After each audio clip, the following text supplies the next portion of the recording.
Hey guys, my name is Nicole. I'm a licensed clinician, and I'm here talking about everyday things that impact our mental health and fitness. We just finished up with a little series on post traumatic stress disorder and post traumatic growth. One more last parting thought about PTSD.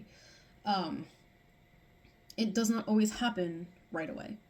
So you can have an experience that is a traumatic experience and be more or less okay, and then 2 years later, 10 years later, have another experience or be in a situation that reminds you of that trauma and then start developing PTSD symptoms. So I want you to keep that in mind as well. That just because it happens 10 years later doesn't mean that it's not connected and doesn't mean that it's like invalid because it didn't happen right away.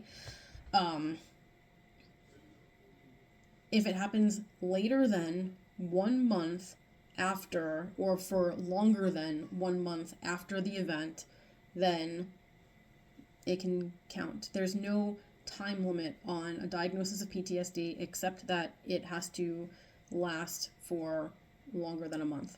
Otherwise, it's adjustment disorder. So there's that.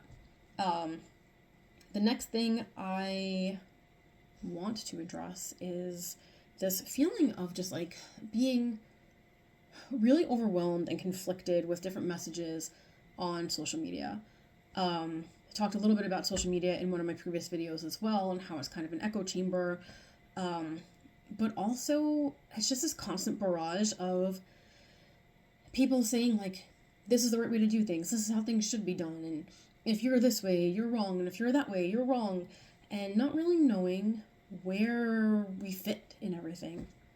And I've noticed lately, especially, that it seems to be more apparent that there's this opposing forces, I guess, in topics of things like what an alpha male actually is, and what masculinity is, and also with parenting, like specifically geared towards mothers, like what you should or shouldn't be doing and what choices you should and shouldn't be making for the best development of your children.